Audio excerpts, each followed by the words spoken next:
I gotta say, man, right off the bat, Griv has been such a good tool for accountability, and I know that's probably what the game plan was in the first place. But yeah, I mean, it's been great. I feel like way calmer.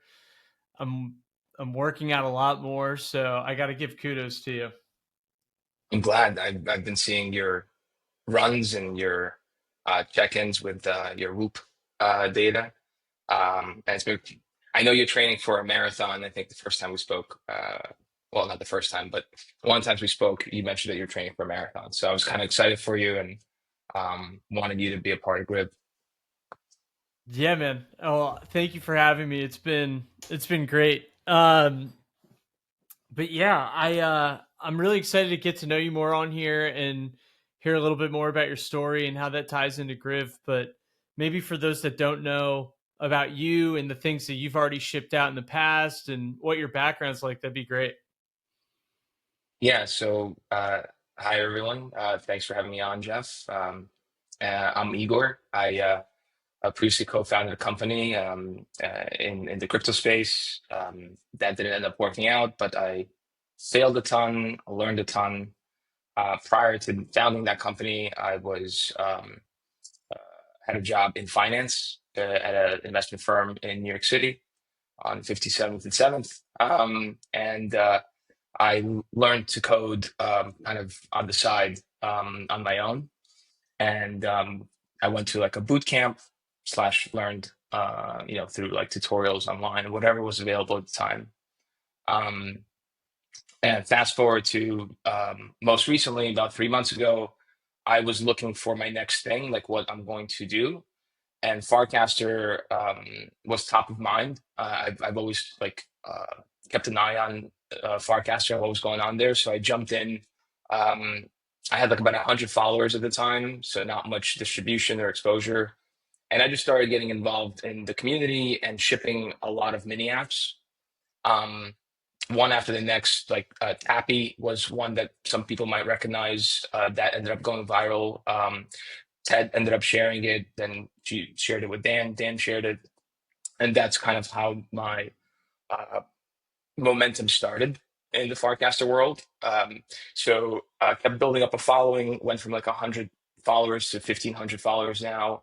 Um, Shipped 6 different mini apps, had thousands of users. A lot of them churned. I learned a bunch of different things as I was building, and about a month ago, I had a conversation with my wife, kind of in panic mode. Um, Not sure. Like I have a 4-month-old daughter. I have a family. I have to make some money. So I was just like in panic mode. Like, what am I going to do next? Like, I need to figure stuff out. And just shipping mini apps is not gonna do it. So she said, "Look, I support you 100%, love you, but you need to stop like shipping stuff just to appease what you think other people are going to want to use, and build something for who you are. It'll be much longer lasting." And this is like advice that, if you've sipped the Y Combinator Kool-Aid, like this is stuff that we've read about. We know, like, be your authentic self, build something that's authentic to you. But I guess I just needed to hear it from a different angle, a different person at a different time in my life. And that really struck a chord with me. And that day I went out for my usual run, and the Griv idea was born. I was like, okay, like I'm going to do something in fitness and I'm going to do something in tech because fitness has been a part of my life since I could walk. Um, so the first version was born. It was a simple check-in, as you alluded to, like it's like an accountability app, mini app, and people started using it. People click and check in, and I was like, okay, like people are touching the mini app. That's a good start. And then I added an upload photo feature, which then took off. People love uploading photos, and after that, I knew like the user behavior was there. Like it was a known user behavior, something they were willing to do, and that coupled with social fitness, kind of like gave me the recipe that I needed to like take Griv to sort of next level. Um, yeah, so. There's been a lot of stuff that happened since. It's been moving pretty fast over the last month, and there's a lot of stuff in store. So I'm excited to share that with you guys.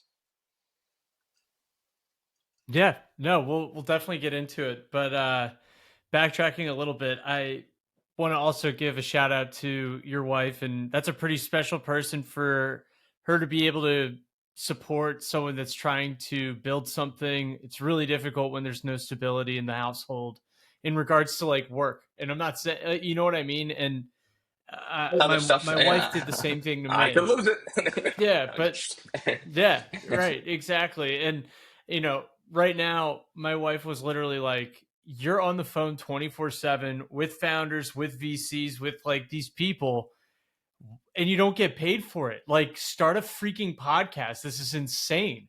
And I was like, I don't Yeah, want to be a podcast bro. I don't want to like have that on my resume. I'm very selective with like where I post it.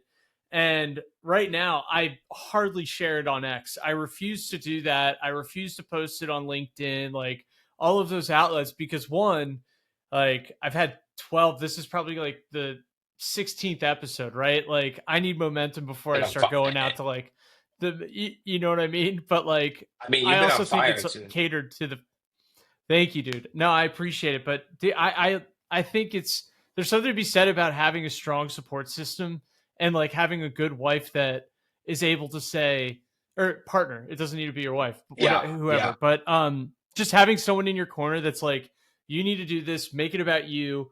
I don't care what the outcome's going to be, but you need to like be able to hang your hat on what you're building and be proud of yeah. what you're doing, regardless of who's watching. So, and then the They know results you show, best. right? I mean, exactly right. And but the results are coming in and you're starting to see success. And as you alluded to also, you've been shipping a bunch of stuff prior to Griv. And I think there's a reason why it's resonating right now is because it's authentic and it's something that you're passionate about. And people would, it's interesting. There's a lot of people in the Web3 space that are really fit, that are really athletic, that care about, their mental and physical health, and you always affiliate people that are in tech or used to at least as like the person eating Doritos or Cheetos in their grandmom's basement coding, Right, right. and I think that's changed completely in Web3.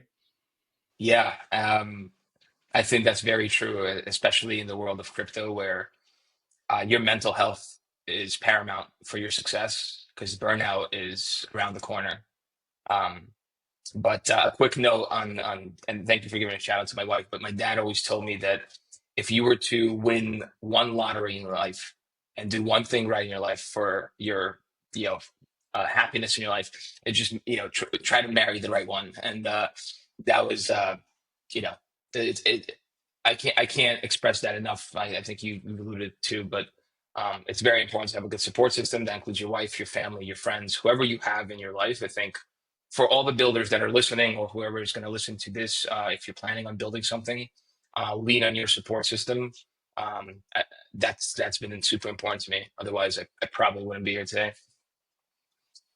For sure. And we're probably dinosaurs compared to the rest of the audience that's on here. Yeah, So it's nice to bestow some wisdom on the younger crowd that is considering being entrepreneurial or being, independent outside of, the 9 to 5. You've got to have a good support system around you that understands I'm not going to be working a 9 to 5. It's going to be more like 6 a.m. to 7 p.m. every day. And you just got to understand that, I'm doing it for us. I'm doing it for my future, our future.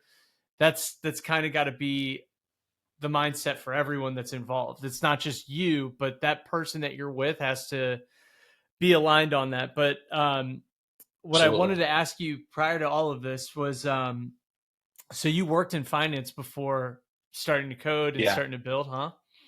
yeah, And yeah. I so worked what were you doing in that field? I worked at a company called Strategic Wealth, where they manage a little over $1 billion, maybe probably more now. And it's an RIA, a registered investment advisor. So it's um, kind of where some VCs raise funds from, like their LPs. Um, there I kind of wore a lot of hats there. I was like the right hand man to to Larry, who was the principal and founder. And he was kind of like my mentor and father figure there. Um, I had a really good career trajectory. He was planning to slowly start to figure out ways to transition, and figure out ways to incentivize me to potentially like take over a larger portion of the company. Um, and I did portfolio management. I did client relationships with the high net worth individuals. Managed a few employees and interns, and yeah, just try to do as much as possible to help the business grow. Um, but I've always read every single like founder story, founder book, all the Hacker News articles back in the day.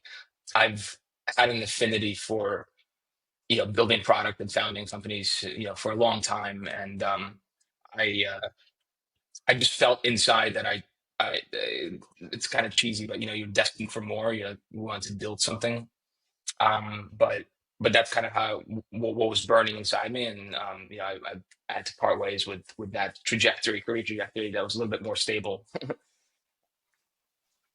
Absolutely. I mean, I don't think you'd be here and we'd be talking if that wasn't the case. There's a pretty similar theme among people that I meet, not only on the show but just in general on Farcaster, and they're all destined for, or they believe in themselves enough to like go and do something on their own.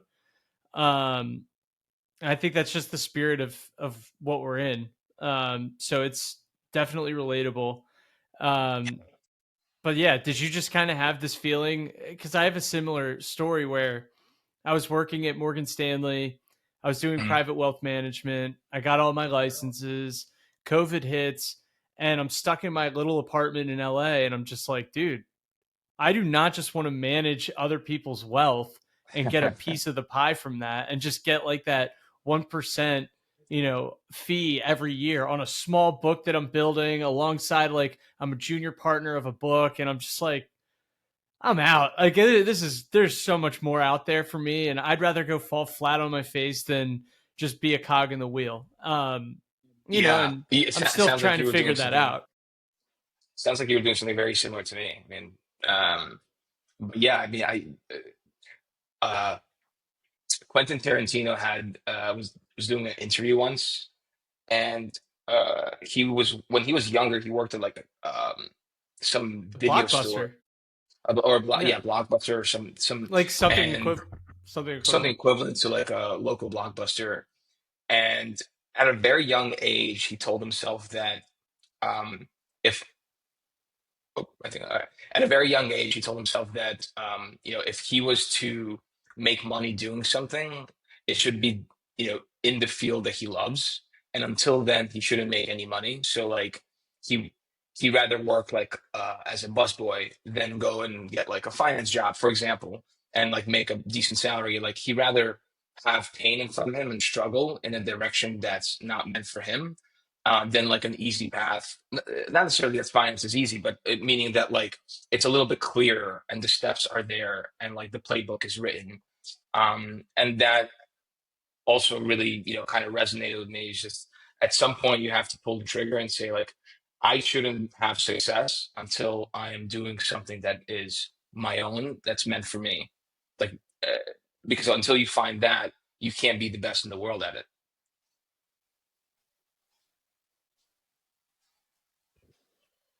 I can't hear you, by the way. Maybe it's me. I lost your audio. Uh, Can you hear me? yep, I got you. Okay, cool. Sorry. Yeah. So what I was saying though is, looking at the path and the comparable to Quentin Tarantino and what he was saying, I think you've got to have a skill set and you've got to have tools to go do something that you want. You can't Hmm. just, well, I mean, you can. You could just be a bull in a china shop and kind of figure it out as you go. But when I was in school, I was like, all right, I have no idea what I want to do, like most people. But I was like, what's translatable into almost anything? And that's having a business understanding. So I went and got a business degree that makes you take finance classes, communications classes, marketing, accounting, etc. And then I'm like, all Hmm. right, these are things that are applicable. But the reality is like I wanted to be a leader, I wanted to be a builder, I wanted to do something on my own. How am I going to get there? Well, I don't even know what I want to build yet, so might as well do this. And I think finance was, and I think you can agree with this since you did it as well, but finance is a language that most people can't speak.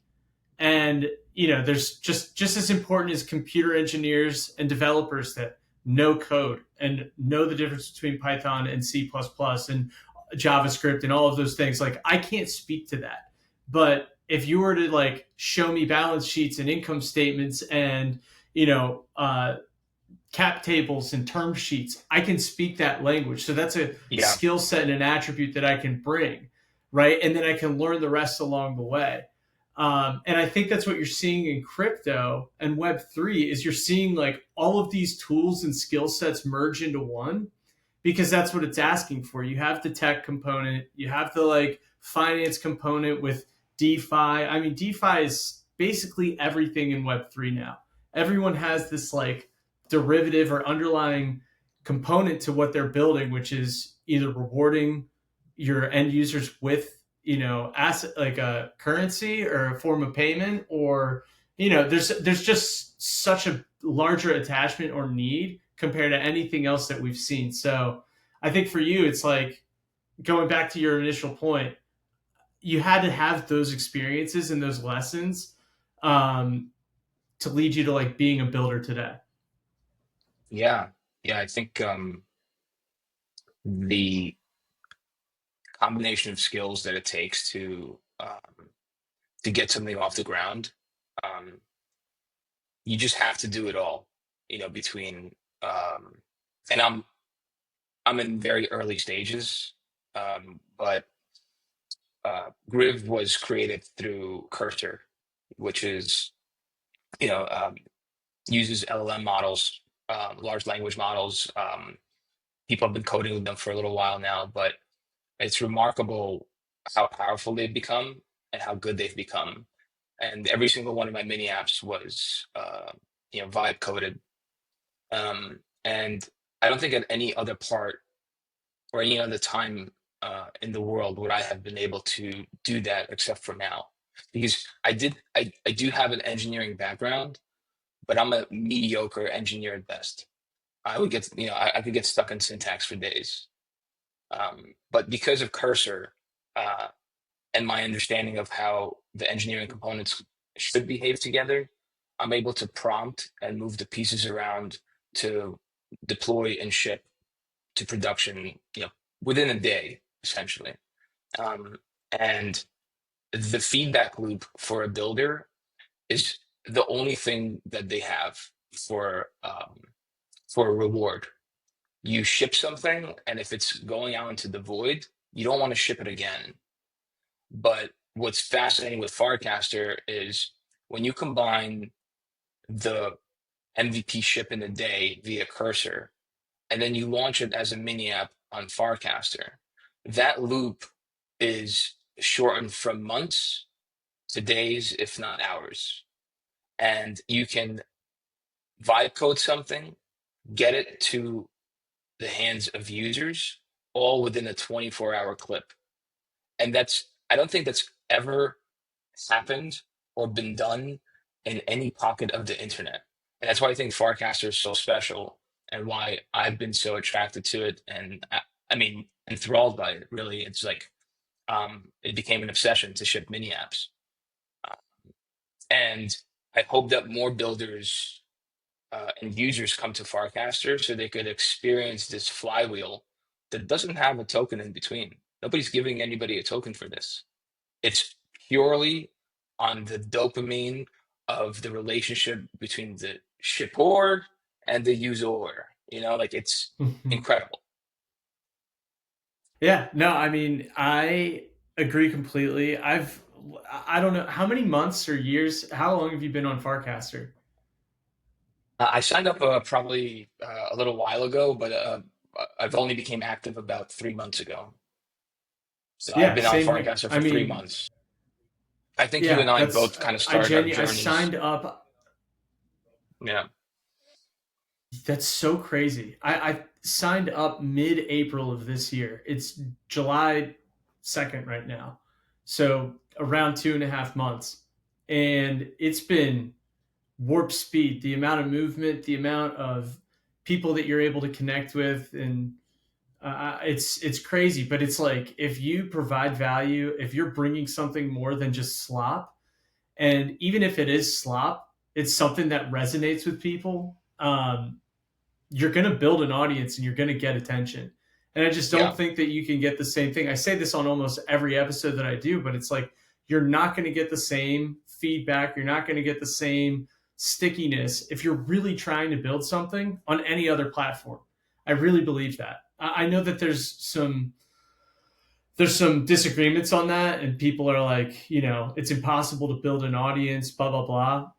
I mean, I get it. Like some people get a lucky break and are able to go viral, and maybe it's because you're doing stuff though, right? Like it's because you're yeah, saying something that resonates. You just got to keep doing that until it clicks. But yeah, it's really fascinating, and the enthrallment is shared. Where I mean, that's what has motivated me to keep going and do this podcast. And the hope is that more shippers and builders and developers are going to make their way here. And that's the bet. I mean, like, I'm yeah, all in on Farcaster because I believe the platform and the flywheel that has been developed is going to do something that is really different. Like the VC model, the investment like model of how traditional finance works.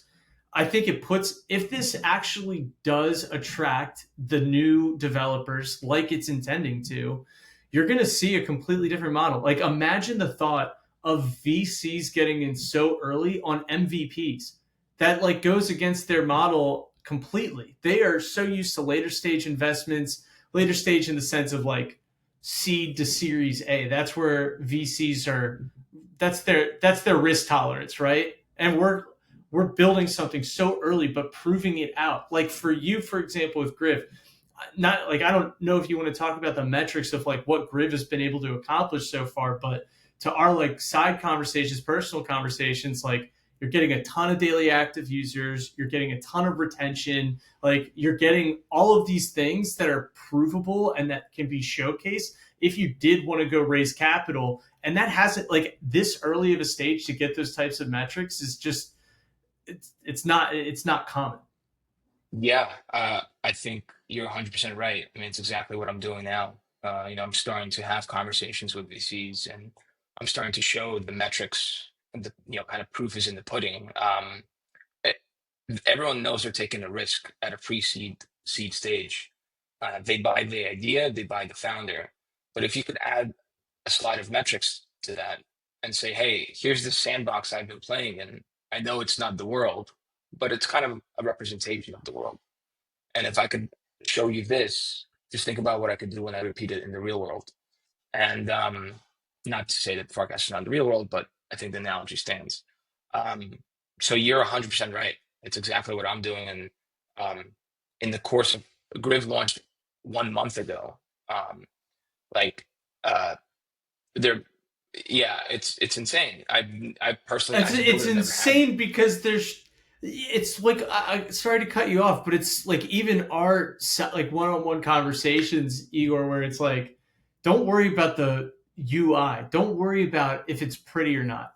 Build the foundation, like get the core things like done right and build that out right. People are going to use it. Like Yeah, there's so much. You've been doing this for a month. There are so many improvements that you already have in mind, but being able to prioritize what matters right now to drive, like to move the needle, it's just really, I mean, this is such cool feedback and advice. And it gets me excited because I think this is going to be replicated like a ton. yeah. Like the once again going back to what we spoke about earlier is the combination of shipping MVPs fast with Cursor, getting distribution on Farcaster, and instead of wasting your time creating a pretty Figma and a walkthrough, um, you know, uh, uh, a walkthrough. Um, what geez, the name escapes me, but like when you're doing User UX journey, like interviews, like a user Yeah. journey, yeah, like a user journey, a prototype. Just looking for prototype. But like that's what I used to do. I used to like design prototypes, and in Figma, I would create like clickable icons or buttons that would take you to the next Figma slide. And I would schedule an interview with a user, get them on for 15 to 30 minutes, and say, hey, like walk through this. And they're like, okay, like I click this, what now? And then it'll be like, well, I don't want to tell you anything. I kind of want you to get through it yourself. Like I want to try to take myself out of the equation so I don't get mixed signals or ask the wrong questions or pour in my own biases. So like this changes the game completely. Forget prying with questions where like you're not going to get a good answer. Just observe the user behavior. Like launch something and see how people use it, and that will give you the best uh, data on like how to iterate forward. Because a lot of times you get a lot of, and not a lot of times, most times you get mixed signals from your own questions and your own interviews. So, yeah, the world's definitely changed in terms of MVPs. And I think the renaissance of building is upon us. And I think it stands in complete opposition to all the people who are looking at AI and saying, you know what, it's going to take over all our jobs. We're going to have nothing to do. No, like the creativity boom is right around the corner. You have no idea how, the Cambrian explosion of young founders, and actually all age founders who are going to be using these tools to create their own experiences and products and companies. It's going to be unlike anything we've ever seen. I agree. And I think on that note, I go back and forth with it still. I do think AI is going to start replacing jobs. I think that we're already seeing it happen. And I think as AI gets more advanced, you're going to see more white collar jobs get replaced. Mhm. So I think, and this is just my opinion, I could be totally wrong here, but I think sales jobs, marketing jobs. I mean, if you're seeing graphic designers and computer engineers, if you just saw, I believe Salesforce just got rid of 30% of their workforce, and primarily it was engineers. It was their back end engineers that they cut. And it's like Yeah, if those specialty, skill set jobs are getting replaced, that just means that sales and marketing are getting replaced. So what does that mean? It doesn't mean, and it could mean that means we go to a UBI model where everyone's on universal base income. But yeah, yeah, that's to protect. But what that means though, simultaneously, if it forces you, if you want a better life, it's to understand how to use the tech and the tools that are being offered to you. It's forcing you to be creative in a way. I don't know if that's by exactly. design or not, but to your point, if you want to be successful, use your brain, use the skills and or use the tools that are in front of you. They're accessible to everyone now, and you just got to find a niche in a market. I know that They're all sounds going to way have one easier than it choice. really is, but you're exactly do something or you're going to be left behind. Yeah. Either you lose your job, you either jump off a bridge or you use the tools and create something new. Like you only have two choices. Like Damn, that's you're not dark, going but yeah. anywhere. No, I'm just saying like it's dark, but in the most extreme sense, people will. Oh no. Did we lose him?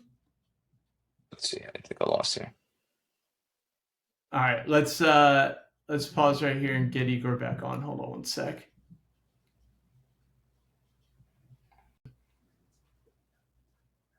Yeah, we're recording. We're good. Yeah, I think we're back on. Yeah. Riverside didn't like that, but no. So anyway, Okay. just going back Yeah. on And cut subject, him just off. about AI and what it's causing us to do. I think it's to your point, it needs to be looked at as a positive. It's allowing us to have the ability to build something on our own. I mean, not in a million years would I even be able to start, coding anything. I have no background in it, but from you and Jordan and other people that are out there that have encouraged me, dude, I have a cursor account. I was using Replit. I figured out that Replit is inferior to other products out there. So now I'm on Cursor, and yeah, I think you just got to it's trial by fire and figure out what you got to do, and if you really want it, you'll figure it out.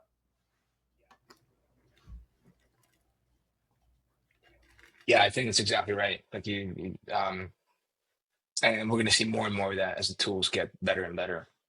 Um, but yeah, it's been quite a journey. Um, I'm looking forward. So I made an announcement. I forget how long ago, maybe a few days ago or a Nice. week ago, that I'm I have probably no going to be idea what working with Builder's Builder's Garden. Garden is. So Limone, yeah. So Limone and the team over at Builder's Garden with Frank and Matteo and all the guys there. They're out of Italy. They've been on Farcaster for a very long Nice. time. So you might see them some of their mini apps. Farville is their mini app. And they've built I know acid test for sure. Acid Test, or right? Yeah. So they were the dev and design shop behind it, and they've built a number of other top app mini app experiences. And they're uh, they have an incredible product sense, especially within the ecosystem of Farcaster, and that includes like understanding leaderboards really well, understanding shareable moments really well, leveraging the Farcaster social graph correctly. Um, so I got Griv to the MVP stage where I figured out what the core user actions are, and now I need help. I'm I'm kind of running 24/7, answering DMs, like creating content, recruiting quality users. Um, so like now starting to think about reaching out to VCs, having conversations there, looking to move into raising a pre-seed. Um, and so they started this last Monday, and the next version of Griv is going to be, in my opinion, a 10x improvement. There's not going to be any like extra features added. It's actually going to be boiled down to an even simpler version with a single core action, which um, puts the camera front and center of the app, and uses it as a seamless check-in, whether through photo or video. And it's going to be camera centric. And then the second part of it, the leaderboard, is going to have a lot of improvements in terms of the point system and streaks Got it. for more So competitiveness and is more virality. is Builder's Uh, Garden or Builder and Garden? Yeah, Is it essentially an incubator?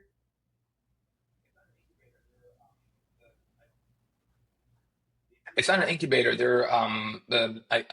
Mm, they did do Just Frame It recently, which was, I guess, sort of like acting like an incubator, but the way I'm working with them is essentially like a dev shop or like a design shop, a studio, a product studio, where they have guys that know design, guys that know engineering, and they kind of put their skill sets So together what's to been the deliver biggest great lift product on experiences your for mini schedule apps.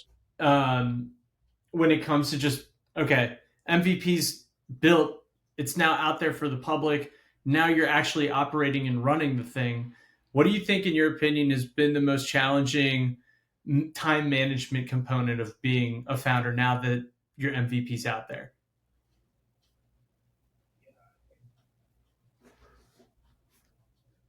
Yeah, I think so. When I was building the MVP, it was just a lot of like late nights and in my head activity. Like I would just code for, I mean, if my wife didn't pull me off the computer, I was there like 18 hours a day. It was just nonstop. Um, and I just couldn't wait to get it out. Like I'm very obsessive in that respect. Um, and um, ever since like once I launched the MVP and the usage started to pick up and I knew I needed help, I stopped shipping like new features because I didn't want to create a mess in the code base because I knew the guys would have to like reorganize everything, set everything up. I didn't. I didn't even have a dev environment, meaning like a staging environment. I was pushing everything to production, even after I had like over 100 users. Even that, like I was like launching new features, hoping that I wouldn't fuck something up beyond repair, where like the user experience would be ruined for like several days if I couldn't figure out how to fix it. So Clean it up, so I just just needed organize. like Yeah. someone to come in and set up everything, clean it up, organize, and obviously the product side of things. I think they're second to none in my opinion on Farcaster of like building great mini apps. But yeah, so like the biggest change was just always being on, like always like talking to users. A lot of people are in New York City that are out and about that are on Farcaster. So trying to find and go to all those events. I hung out with the Noise Boys yesterday. Fortuitously, I went to Monad's office. Alex invited me, who's the head of who's in either the head of the ecosystem or has a role there. And I was hanging out, just kind of working They're on their remotely, and I little saw world tour Viv right and now, aren't they? Frijan Holy and shit, they're TK, everywhere. They were and just in LA like a couple of weeks ago. they're on a world tour. Yeah, yeah. And speaking to Viv, and they Yeah. also want to get back home and like just go back into their hacker house and just like ship product, right? Because you can't do both. You can't be on a world tour and shipping product effectively. So like Um, and they're like some of the most thoughtful founders I've met. Like the way that they detail like each stage of their growth phase. I mean, and manage to keep it loose and Dude, week to TK, week. I spoke to the other I've got a day, lot of really good advice and from them as to well. give you, like, I was gonna have Um, him on the show, and then he was like, "Yeah, let's get on a call." And I wasn't even thinking. Sometimes you're just not considerate of time differences. And I was like, "All right, send me your Calendly. Let's get on a chat." And it was like 6 p.m. my time, and I was talking to him. I'm like, "Hey man, like, yeah, do you want to do this recording?" He's like, "Well, like, honestly, Jeff, it's 3 in the morning my time. I'm pretty beat." I'm like, "These guys are fucking crazy," but yeah, no, it's unbelievable what those guys are doing yeah. No, for sure. they've got the it The factor. marketing and They've advertising that got a they've lot been of doing swag too too, their little themselves. short clips and videos have been Ah, awesome.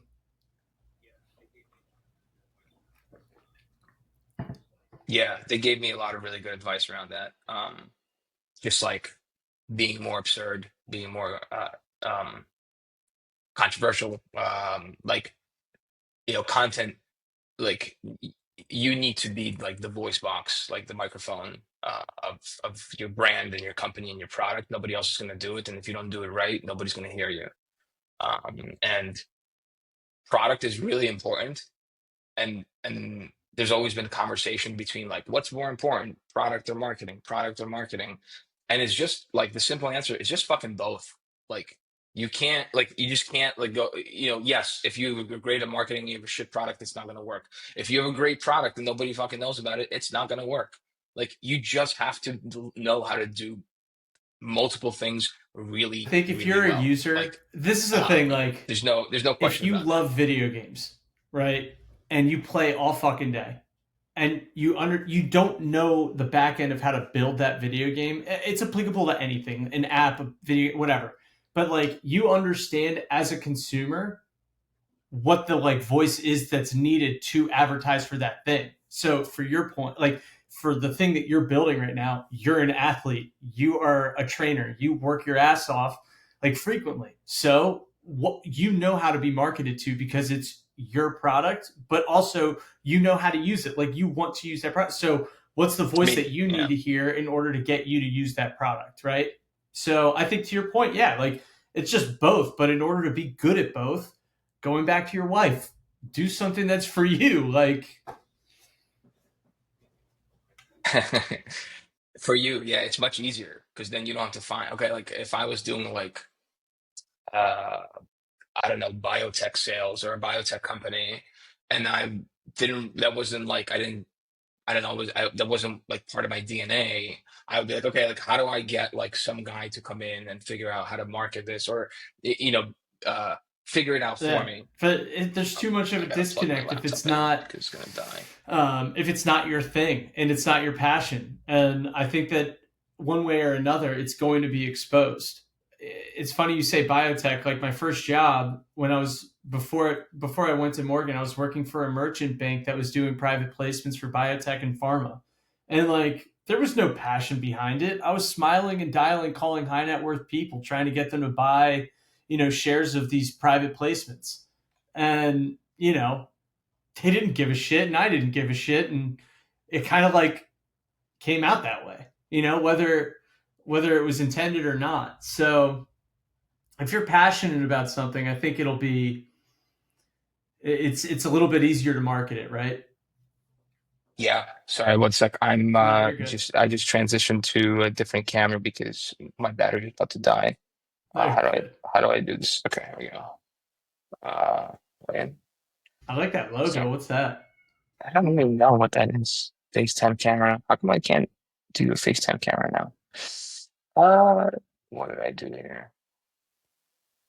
Um, Here, I'll pause it. No, you were like clear. It was like it was like 4K. a Is it a wide 4K camera? camera. It was. It was Not sure. It's a clean, my Logitech. boy.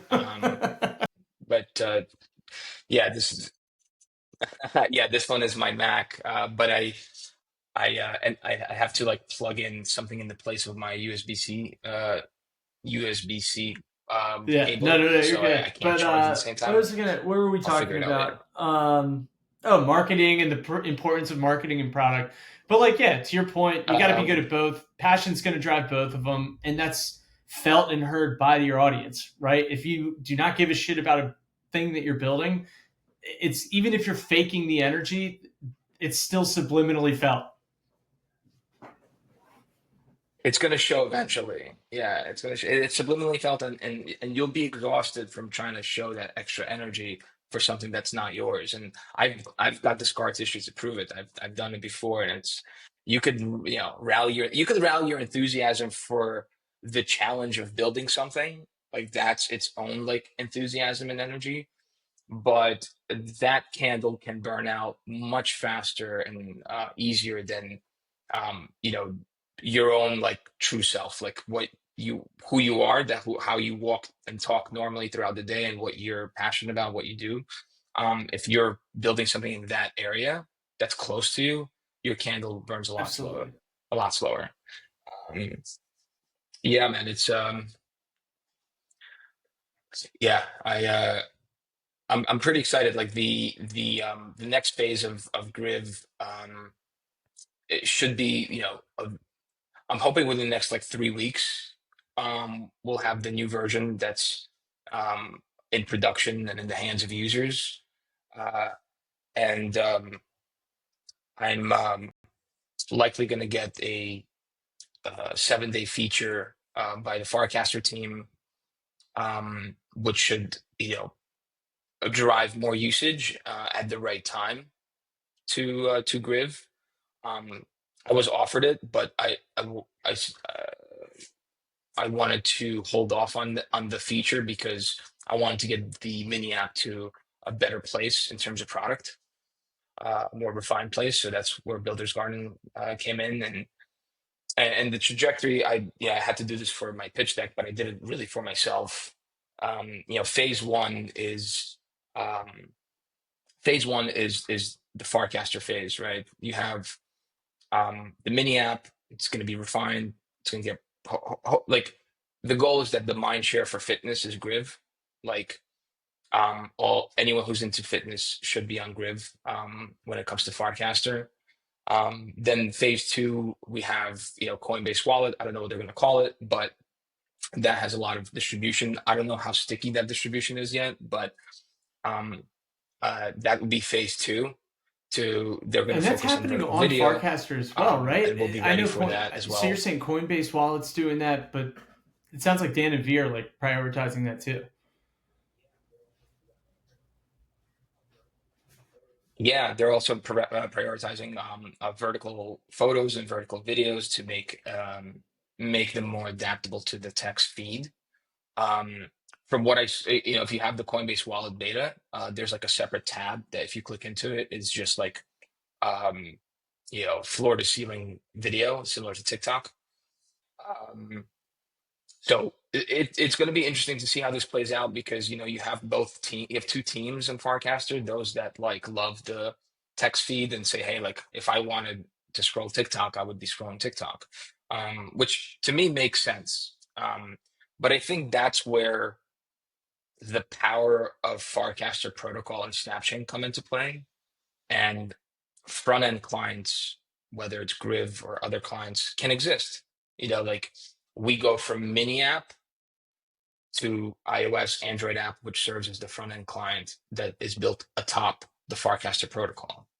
Um, I don't know what the core team, like what their, I know that was it's part of their vision, but I don't know what the priority is of like helping mini apps evolve into front end clients, because that's important. Like you need that They want support, their but builders I to hope like it's scale, there right? Like I would because hope that's the um intention here. And curious yeah. from your take on this, it's and this is where my mind kind of gets. I'm kind of in circles about this, but Farcaster as its own application, Coinbase Wallet as its own application, sounds like they're competitors, but they're not. I know that the Merkle team really did spin off of Coinbase, but like, and I know they work really closely together, but isn't the development of Coinbase Wallet and serving as this like social app, isn't that kind of taking people away from Farcaster, or isn't that a competition in market share? Like, what is that in your opinion? Yeah, yeah, I mean, you kind of have to look at it from a user standpoint. Like whatever, look, we're all here to grow the pie, but the reality of the user behavior is objective. Um, and that is that you have to open up two different iOS apps. That's the core of it all. Like that's the initial like launch of your experience, clicking two different icons. So like I do believe people will click both, and they do click both now, and they share stuff on Coinbase Wallet and they share stuff on Farcaster. But you don't have two Instagrams or two TikToks, and the experience needs to be different. And I think that's what they're working on. I think they are working on two separate experiences that both make sense, and they both have phenomenal teams that drive them. But they are competing for time spent, as every app is competing for. So in that sense, that there is that like sense of competition, which is fine. It's healthy. Like um, but and but that's why I really the way I understand Farcaster protocol is that the future uh, is permissionless, and the protocol and data is available to all builders. Therefore, before Farcaster merged in terms of branding with Warpcast, Totally. um, eh, and I think they did the right thing by concentrating it and making it much cleaner. But I still see a world where you have multiple clients atop the Farcaster protocol that are perhaps going after different audiences, but are kind of auto cross posting, um, where the experience to view the content is better for some on one client versus the other. So, like in an example of Coinbase Wallet, I think what they're doing is they're hoping to prioritize like video, and hoping that that experience is better there. So therefore, people scroll there more often. No, that's interesting, and Um, because I didn't know, but and we'll it's see how it it's plays nice out. clarity from your end, because that's how I was thinking. Where you know, if Coinbase, Merkle, if they kind of corner the market and say, look, if Instagram and Meta, like, they've served this purpose, and then if Farcaster does a similar approach where they're like, we have essentially like the Web3 Twitter when you look at what Farcaster is right now. But hey, like, we're and this is the thing with Mhm. X, Yeah. like, they still have the vertical scrolling, and you could still scroll and get lost in the sauce on that. I do plenty. I don't even have Instagram or TikTok or anything, but I scroll plenty on X, or used to rather. And if Farcaster were to add that feature, I could be on it all day. But I don't think that that's Hmm. too. It's not like Instagram doesn't have any users anymore because X is offering that option. So yeah, no, I think you're right on the money. Yeah. Yeah. I think. this once Farcaster gets the sign up fee to 20 cents and uh, creates clear support and perhaps even better documentation, whether using Nanar or other infrastructure for building the front end clients, where a mini app could evolve into a full fledged iOS or Android app, and that app will subsidize the 20 cents. Like it's 20 cents. I could put $10,000 and like subsidize 50, what is it, 50,000, 500,000 users. So I don't know if my math is right. But just subsidize a lot of users, and let the clients bring the users in for Farcaster. Like that's what they're trying to solve for right now themselves, and it's very difficult to let that go, like um to trust another team to do that for them, because they're the best in the game at doing it themselves. They've been doing it for 5 years, and they know how difficult it is to build a front end client, how difficult it is to manage spam, how difficult it is to monitor the platform and the front end client. So like in their heads, I imagine they're Yeah. like, okay, like I know a And lot of that, people want to be a do you front end think that client, that would but it's hurt fucking the hard. protocol And like, itself if they um, like start opening it up and like encouraging more people to be the front end client?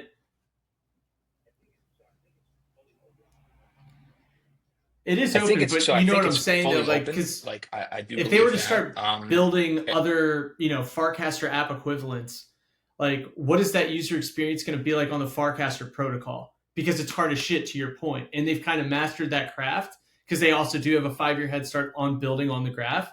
So it's like that's the point that I'm getting at. yeah, yeah, yeah, yeah. It, I'm still like I'm curious because, and this is probably a conversation that at some point I'd love to have with the core team at Farcaster. Is just like, what is the ultimate vision? Because in order to realize it, like if you're gonna support front end clients, there needs to be two things. One is like the evolution of a mini app to a front end client, and that means like a founder builds a mini app, gets really good usage, then raises funds, because you need funds to build a front end client. It's expensive. I imagine it's a seed round. That's like, you have to raise a few $1 million, like nothing less, to actually build an effective client. Um, and then there's the other component, which is the two-way street between the new front-end client and the Farcaster app. Is like, how do the cross posts look, right? Like they don't need to look the same, but they need to have some kind Yeah, of how do they integrate? I agree. harmony. Um, so uh, yeah, yeah. So those questions need to be answered. If the future is kind of like everything's built atop the Farcaster protocol, like Instagrams, TikToks, Snapchats, Twitters, and they are the foundational layer. Um, to me, that future is exciting. It's a very difficult future, but yeah, I definitely want to. I'm going to, I mean, that's what I'm going for. So Totally. I'm going to be testing to see Yeah, if it's possible that's got to be the goal, right? Because then where does with that? Griv. Because the for the Farcaster protocol, the goal is to keep everyone sticky. And if you're building a platform that's for devs and you're saying, "Hey, build your mini app on our front end app," essentially right now, yeah, it's on the social graph, but like really, it exists in the front end app that they've developed. So, are you gatekeeping it where you really don't want them to scale up and out? Or are you open, are you truly open source, and are you open ended where it's like, oh, I can scale up and you're giving me this platform to Exactly. grow and still exist on that social graph? I'm with you. And that I hopefully is what's going to happen. Yeah. Yeah, yeah, dude, I, absolutely. As we I all play should. If nice in we the want to grow sandbox, and but I build get something antsy. like truly impactful, you got to reach a bigger audience at some point. Um, Yeah. And I do believe like it's such a, it's a more inviting future, like a more exciting future to be able to just like tap the world talent and build atop this like Farcaster protocol, and all of us are experimenting and doing different The old things. model. It's far more exciting than going back to the, you know, the old model. Whether like there's like different ways to centralize. There's centralization of like the way you build the tech, and there's centralization of the way you treat experiences, or like how the teams look and think about things. Like people forget that, everything disappears kind of like if the core team moves in a different direction. Right. Like So my question, things this are still is operated by ADD people. mode, and this just has been on the back of my mind. What is the model that Griv is taking on generating revenue? What is, because it's like it doesn't cost me a dime to go post a photo on the app. Like what? So Mm. what is the? How are you going to make money?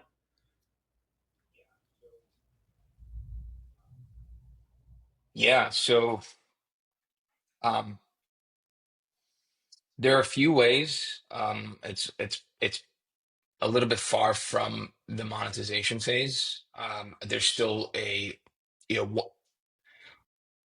once and if the front end client is realized, which is an iOS app, Android app, it will give me the ability to deploy a go-to-market strategy, which I've dubbed gym to gym, which is reminiscent of Facebook's college to college model. Barry's Bootcamp, Equinox, whatever trending gyms there are. There, I'll bring Griff to the real world. Like crypto will be in the real world without anybody knowing it, and um, so that's the go-to-market.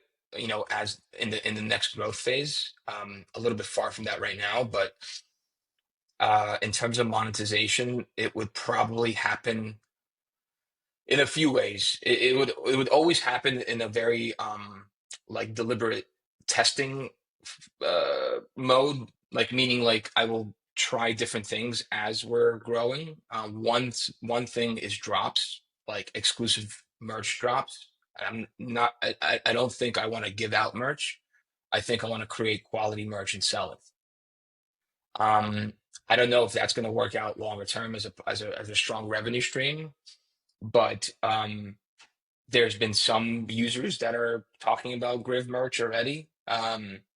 Whether that's quality workout t-shirts or quality Well, if running you're sneakers familiar or with whatever. it's Gymshark, it's a huge they lift to do that. absolutely dominated um that over the past couple of years. And yeah, there's nothing wrong with doing a merch like revenue route. And I think attaching it to the app itself is very unique.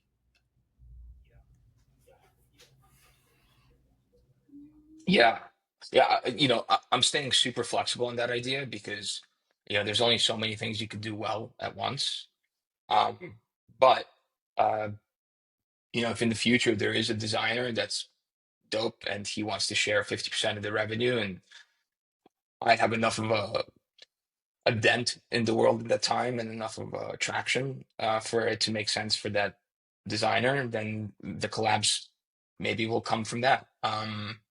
But Down the road, that's a little I bit. think, well, from someone I got to that uses it survive and to someone that's get really there for excited now. about it, what you're doing is providing a community of like-minded individuals. You're capturing that target audience. You're bringing them all under one roof, and I think that that's worth something in itself as a user, right? Um, so I'm not opposed, and I don't know if you've thought about this or if this is in the cards, but a monthly subscription and just paying, I don't know what that number would be, but I think if there is, rewards that come of it for being at the top of the leaderboard, for having challenges that are involved, and there is some sort of payout, I'm fine with throwing 5, 10, 15, depending on the tiered status. I've no problem with doing that, because what you're doing again is you're Yeah, providing accountability, which is super important for anyone that's working out. You can't do it alone. It's really hard to have the mental fortitude to do it by yourself. Obviously, you have to be the one to pick yourself up and go do it. But when you have support groups and support systems, which are yeah, somewhat difficult to find, Grift provides that. So yeah, I think that's worth money. To not to underplay the value of what Griv is. yeah. I think that's I would be willing to do that for whatever that's worth. Yeah. As a user, yeah. Thank you. Yeah. Thank you. No, I appreciate that. Yeah, I'm gonna give this a lot more thought over the next several months, Because you start gotta to like make, think but of you gotta ways. make money, dude. You know what I mean? Things Like you things gotta change on the find ways fly. I of think. consistent revenue stream, and that's hard because you just want to build a really Yeah, good product and you want people to use it, enjoy it, whatever. But at the end of the day, in order to keep the lights on, to pay for the overhead, to like cover expenses, you've got to get paid, right? Including yourself. So there's nothing wrong. Not to, yeah, yeah. sorry if this is not where you thought conversation was going, but like I do think it's important to like recognize the value that you're providing and not No, be yeah, afraid yeah, to like say, dude, like I'm building you a community. I've provided the platform. If you want to be in, there's value that's here. yeah, So just food for thought. for sure. Yeah, I definitely have to think on this a little bit more. Um, but I'm excited because what you said about community is really core to what Griv is about. I mean, uh, this morning I shared a story of one of our users. His name is Mark, and uh, I think it was like last week, 4 days ago. He ran Holy shit. a last man standing marathon. So they just go in circles around some kind of track, um, and it's the last man standing. And he ran for uh, uh, Straight. 28.4 hours, almost What 29 the hours fuck? That is straight without insane. stopping. And he posted Holy his results on shit, dude. How Griv. many Yeah. miles did he run? So I think he ran 100 and let me see. 100 and 178 kilometers. Oh, I gotta look that 178 up. Hold on. kilometers. What is that? Like was it roughly two? So 110 is it miles. 90 110 miles? miles, dude. More, 110 miles. I That's like my my 100%. when I That's drive out insane. to like upstate or Okay, good for something. Yeah. Mark. Shout out to um, Mark. That's unbelievable. uh, Yeah, but it's shit like that, yes. man. And Shout out on to other Mark. cases, dude, Shout out my to fat Mark. ass, I'm He 25 pounds overweight. And I'm like, I don't really give a shit. But dude, you just kept DMing and saying, dude, just fucking do some push ups. I'm like, all right, I'll do some push ups. And then you got me putting videos up. I would Yeah. never put that stuff up. And then I'm like, you know what? And I got to say, like, it's a testament to you too Momentum. um, and your belief in what you're building, but also like encouraging others to get on it, dude. I absolutely applaud it. And yeah, man. There's a good combination of like almost like superstar everyday athletes and people who are in the Griff community who are losing weight, like who are like just excited by the community and like are rubbing off on this, one of the key things that I believe in, that like Peter Thiel has this thing where like you should believe something that's contradictory to what everyone else believes. And a lot of the people that are building now like apps within the fitness space, they're focused on tracking performance via metrics. So plugging into your Whoop and stuff like that. And I had the option of doing that, but I firmly believe that people don't need to compare how many steps they took against each other. They just want to um, show that they did it and see that other people are doing it and be in that community and that um, momentum with other No, people. you gave me Um, the aha moment, and man. then And I then think you yeah, shared to an your point, article I with did me. share that article with you. Like there's this almost like tiredness and exhaustion that's coming from like monitoring every metric. It's like I get it. When I fucking have 3 beers, I wake up with a headache.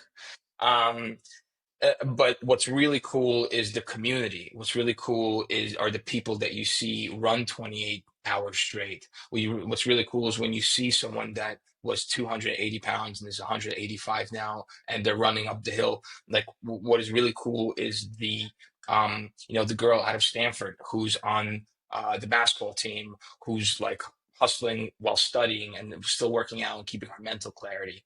You know, those stories and those shareable moments and being in that community is what's special.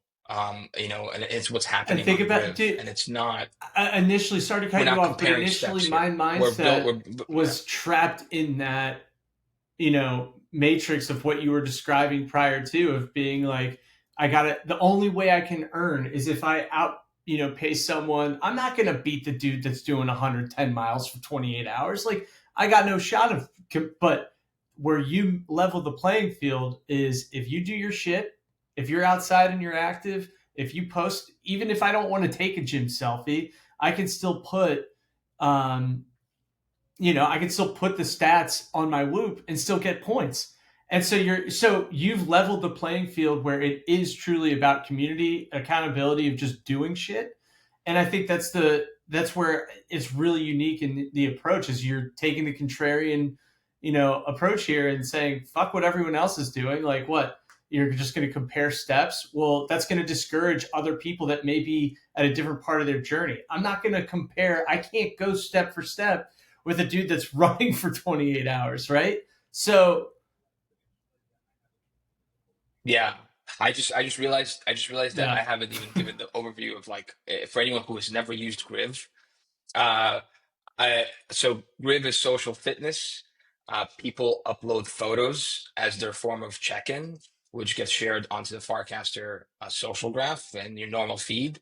But in the process of doing that, Griff sends that photo to OpenAI's Vision 4.0 model, which scans the photo and assigns points based on categories: gym selfie, swimming, yoga, running, whatever the category is. It has a point system, and that point system ranks you on a leaderboard so you compete and have fun with your fellow Grivers. Um, and that's kind of the summary of it. The big difference, the big what we were just discussing with Jeff, is that it's not connecting any of your devices. You could upload a photo. We have users uploading photos from Strava, from Whoop, from Apple Health, from Samsung Health, from every device that they have. They just screenshot it and upload it, and Griv recognizes it as a simple category of fitness data, which gives you points. Some people like to show themselves off in the gym via gym selfie. If that's your bag. um, I post a lot of stuff myself of me sweating bullets on my runs and lifting and whatever, and even kickboxing. I'm an amateur kickboxer back in my youth. Um, so yeah, it's really, you could post anything and get points, be part of the community, and rank up That the I'm leaderboard. that's my Um, bad for an hour yeah. in being like, oh yeah, by the way, what's Griff? But no, I just dude, I just assume everyone knows it. We could figure But out. thank you for the clarity on what it is. But Yeah. yeah, I think one of the things, just to your point, is I was stuck in that mindset of like, when are you going to be able to attach wearables? I DM'd you, or DC'd you rather, multiple times, just being like, all right, I'll use it, but when is this happening? When is this happening? And you're kind of like, every time I'd ask, when are you adding Whoop, you would just say, there it is. And I'm like, dude, fuck you.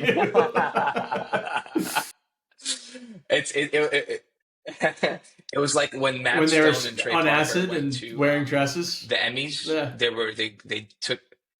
They took a bunch of acid, yeah, and they were wearing dresses, and they're like, okay, like the only thing we have to do is we get too like paranoid when people are asking us questions, just say the weather's nice, and then there's like footage of them walking Yeah. around And they like, just walk and away. somebody's talking to us. Yeah, Did you exactly. notice the No, weather's but nice? I And they would really just deflect. appreciate it, because what? Are you going to stand in the crowd or how are you going to stand out in a crowd? Like, do everything that everyone else is doing, or, offer an alternative? But I think the alternative is so unique in that it's meeting everyone where they're at and allowing them to perform where they are, but still be encouraged to see other people doing stuff. Like, for me, hearing that story about the guy that's running for 28 hours straight, well, okay, if I just need to, if my lazy ass just needs to go do a mile or two today, like, I can do it because he's doing that. And I think I'm not expected to be at that level yet. Meet me where I'm at. Exactly. exactly right. So I Your really your hustle's appreciate your that. hustle. Your sweat is your sweat. Yeah, like it's it's like it's a community, but it That's allows right. you to be Not to be like universal the Planet because that's Fitness the ultimate model, form of you know, motivation. but kind of in a way it is, which is good. Planet Fitness is basically like, you know, I don't all even of know the what's gym what's the hardos model are of not Planet welcome. Fitness. It's a little different. They've done like Oh, they have like an I anti, yeah, know the alarm they're goes like off and if you stuff. yell in the gym like you get like Yeah. a you have like a you have like But a no. yellow So card, some there was referee something comes up. else I wanted to talk to you about that was unrelated to Griff. I was really curious about your thoughts on it. I forget now. I literally, yeah, it was Robin Hood. So what are your Robin thoughts Hood, on that? perhaps That you mentioned seems to Robin be a Hood hot before. topic.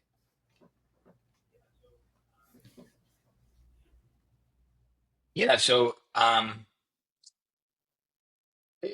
it's it's it's a huge win, and it's a huge victory, I think, for all of crypto and uh, to be honest, all of TradFi as well. Like it creates a whole new design space for financial products. Um, Robinhood has a unique position where they could talk to both worlds. Like they talk to the hedge funds and pension funds and you just all the big players, the market makers, all the big players and institutional players of traditional finance. But then they also have they could turn around and they could talk to us. They talk to they partner with Arbitrum. They talk to Base and talk to other large L2 chains and other dApps, financial dApps. So I think we're in a unique place where we needed somebody like Robinhood to come in and and do something like this because nobody else is in their position, and nobody else could have pulled it off. So uh, my thoughts are that this is creating a brand new design space for financial assets. Putting equities on chain. You could already see it on Indexy. Yeah, yeah, yeah. what was the app? There's a mini app called Indexy in Indexy, yeah.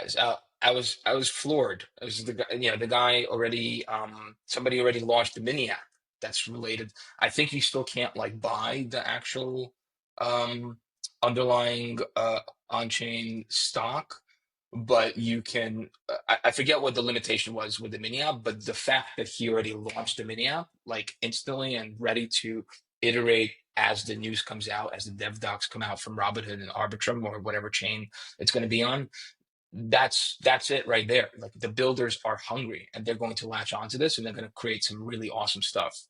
So I'm always excited for that. Like anybody any large company that creates a new design space that's open it's super. I'm super bullish on it. Similar to what Farcaster did with the social graph.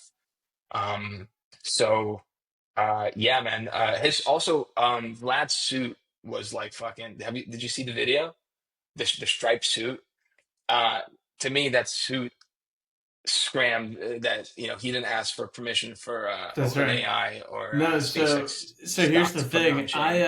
I agree with everything you're saying, and I'm really glad you have this outlook on it. It's definitely encouraging, um, to tokenize equities and put them on chain and have the ability to trade 24/7 without the restrictions of the exchanges that we know in TradFi. I think that's super encouraging. It democratizes access for people all around the world to get exposure to those markets. All of that's super bullish. And in order for this industry to grow and scale out, you do have to have some of the traditional institutions adopt and also advocate. And I think that that's a huge thing. The only pushback I have on the matter is the actors that are involved. And this is an Mhm. unpopular opinion. I was the past couple of days on Farcaster Yeah. speaking, not even against it, but like, guys, wake up. Everyone, like, take a beat and then let's reflect on what's going on. Not 4 years ago, Vlad and Ken Griffin with the GameStop Hmm. and AMC saga, like, they were not acting on behalf of retail. And so the same person, because like let's think about what Web3 is, let's Yeah. think about what DeFi is. It is decentralizing finance, right? That is literally DeFi. So how do you decentralize it? You get the like conglomerates and the monopolies away from having the gatekeeping ability and truly allowing all people to use it, right? And it be a fair. So it feels like, Yeah. we are not protecting ourselves, and it's not. We're just giving new tools to the old powers, and that frightens me. It makes me apprehensive. I think it's necessary for this to scale, but simultaneously, I look at a guy like Vlad that was able to take away the buy button from GameStop.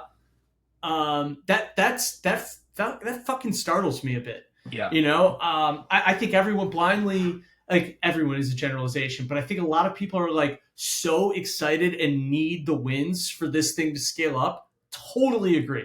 We do need some wins, and I do look at it as a Right. win on the short term.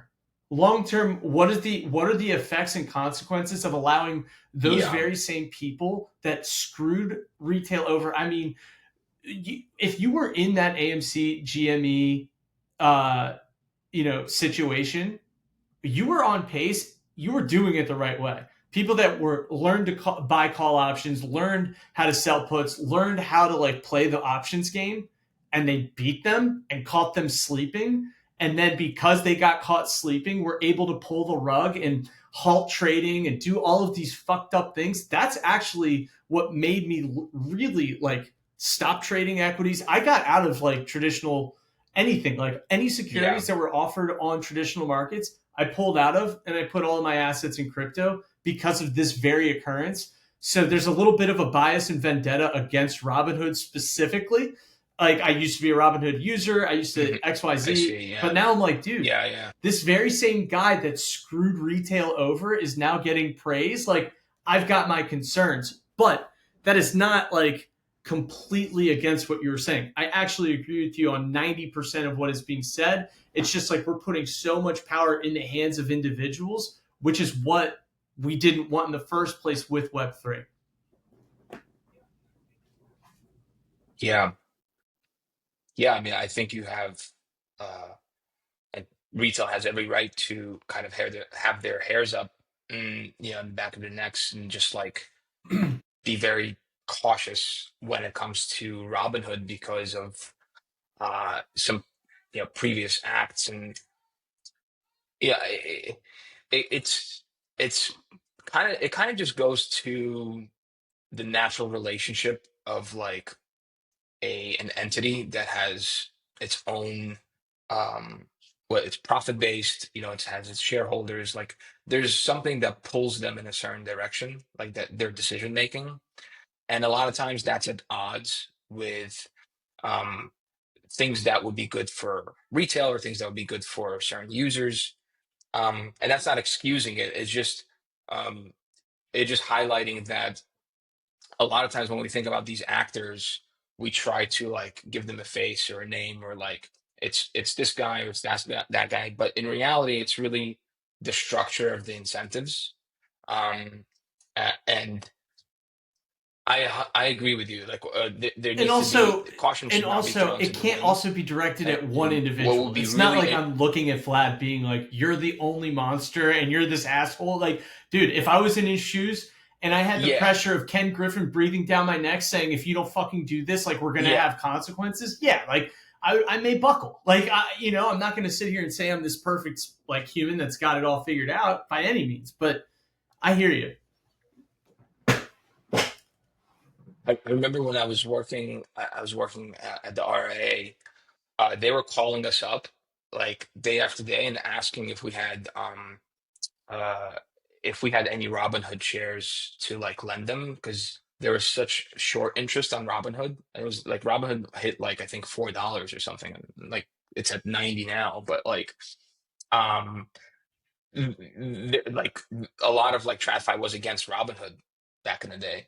Um so like, um but to go back to your point, like one thing that I'm curious about to see is like the deployment of the ERC-20 contracts, right? Like because when you deploy a contract, the code is visible, so you can analyze it. and you could see if there are any backdoors, or if they basically, you should pretty easily be see it should be pretty easy to see if they could blacklist like certain parts of certain tokens. Like if if they want to close the buy button or whatever version of that looks like. Um, and I think CT, Crypto Twitter or Farcaster, Absolutely. like people who are on it, they will be reviewing their smart contracts, and it'll be interesting to see like the threads that come out once they're Me deployed, neither. But that's a really or good maybe some call are out already too, in deployed. I'm that not like up to speed I exactly think on. crypto, this is the difference that they may not be used to. Retail has gotten so much smarter over the past 5 years. And even so, like Robinhood, and I know I'm talking a lot of shit Yeah, right now, but let's go back. Like Robinhood changed the industry, the traditional finance industry, completely. The amount, especially for our generation and younger, prior to Robinhood, there was no outlet. There was Acorns, like that was a more common approach, but you couldn't individually purchase stocks like in that quick and yeah. seamless of a way with like an amazing user interface and experience. Like they didn't have that before. And I remember when Robinhood took off and people started paying attention, this is like 2018, 2019. I was like, okay, our industry, like, because at the time I was at Morgan Stanley, you were at an RIA. I'm like, what is the point of me? Because you Hmm. have the internet, you're able to do your own analysis, you're able to build your own portfolio. Like now with ChatGPT, like what is the point of a financial advisor today? You know what I mean? There's exactly. So Yeah, I got to give a lot of the praise to robo Robinhood advisors. too. Yeah, yeah. But yeah, yeah, for sure. I think it's a this the decisions people make. Sometimes they're multifaceted, right? Like it's hard to kind of put yourself in somebody else's shoes. And I think the rule that I try to like keep in my head is like, if there's both, if there's like more good, like can you see like good things evolving from these things. And I think like with the Robinhood Arbitrum announcement, like I do see that, because like we have Arbitrum, which the guys behind Arbitrum are fantastic. Stephen Goldfeder, who I've been close to for the last 2 to 3 years, and they've been hustling that partnership and behind the scenes for years. Like people are like, oh my God, where do Arbitrum go? Like to their kudos to them. They didn't go anywhere. They were just like working on their next big move.